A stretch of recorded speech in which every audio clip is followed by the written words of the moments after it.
Hello everybody and welcome back to Screen Stars. I'm here today to bring you my review for the 2018 adventure drama The Man Who Killed Hitler and Then the Bigfoot. And surely that has to take the award for the most awesome film title of the year. Now this is a film that is directed and written by Robert D. Krylowski, and it stars Sam Elliott, Aidan Turner and Ron Livingston. Now this, I noticed a while ago, was coming on the horizon. I just thought it was the most fantastic film title of all time, and with Sam Elliott in the lead, who is one of the best character actors in Hollywood, and he has been for a long time. He's been in some of my favourite films, Tombstone, Roadhouse. He's done so many brilliant films, and he's up for I think he's been nominated for an Oscar very shortly. He's such a great actor, so I was well up for this film. Just from the title alone, it just sounded awesome. And this film focuses on Sam Elliott's character, Calvin Barr, who, as the title suggests, is the man who killed Hitler, and goes on to kill Bigfoot.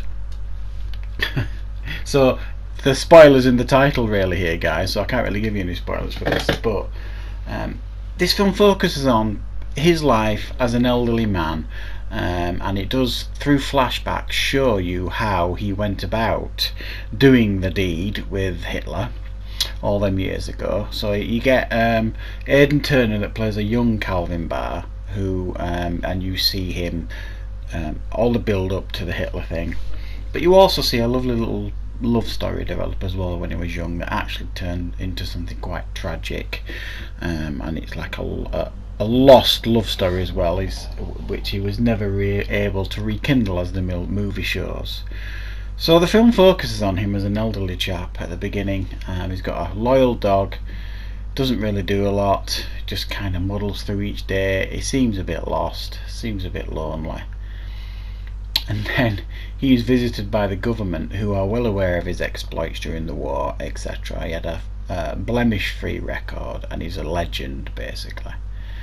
And there is a problem in Canada, in that you hear it on the radio and news clippings and things like that there's some kind of serial killer going on in Canada, and Bigfoot might be involved and all this kind of stuff, and you just kind of shrug your shoulders at it. But they actually come to see him, the government, and they ask him, based on his previous exploits, if he wouldn't mind tracking down Bigfoot and killing him.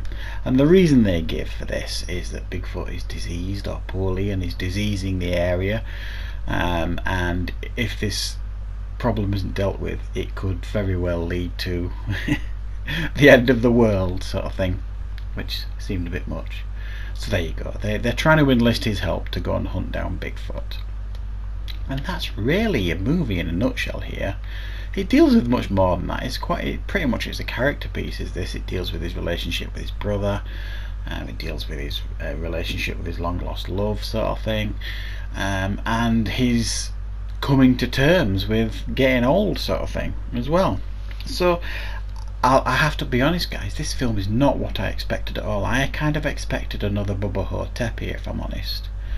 And just from the title alone, I thought this was going to be an off-the-wall, completely bonkers film, and at times it is. The concept definitely is, but this film actually, rightly or wrongly, and it will depend on you when you watch it, kind of takes itself a little bit too seriously, this film.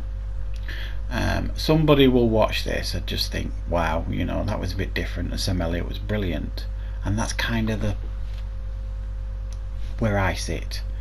And there'll be others that'll watch it and just watch this thinking it's going to be completely off the wall bonkersness, and they'll come away thinking, what was that? That was not what I expected at all. I didn't enjoy it. So I think this is going to be a bit diversive with some fans. Be aware when you go into this. This isn't a horror film. It's not a special effects fest, even though there are some effects involved, especially with the Bigfoot. What you get in here is kind of an adventure drama, character piece, led by a truly wonderful performance by Sam Elliott. And I do mean that. He's wonderful in this. He gives a great central performance here. this film is actually very, very slow paced. It's almost tranquil in parts, and I think there are some that would potentially have an issue with that. I do have some issues with the movie. I mean, because it takes itself so seriously. I have to take issue with some parts of this film. For example, if this hunting down this Bigfoot creature is so important to the future of the world as they lay it out, why would they go to an aging soldier like Sam Elliott, as good as he was? There must be people around in the military that could have done it far as good as, if not much better than he. So it just seemed a bit odd that he would be their only option, basically. And there's a couple of scenes as well when he's actually doing the hunt. You know, there's a scene of him climbing up the side of this cliff that I think some of the world's top climbers would have struggled with, and he's climbing up there with no safety and no rope and things like that, just with his fingertips. And I just thought that was a bit unrealistic, I suppose is the best way I can put it. So now, if this film was very tongue-in-cheek and a bit bonkers and didn't take itself too seriously, I wouldn't really mind those so much. But because it does take itself quite seriously, this film, I feel as though I have to mention that there are some minor things that will niggle you here with this film. But I have to say, I'm gonna give it a 7 out of 10. It's not what I expected. It really isn't. I was expecting something a bit different and probably a bit off the wall, and it isn't really. It is more of an adventure drama and a character piece, but a very fascinating film, and I guarantee you haven't really seen anything like this before.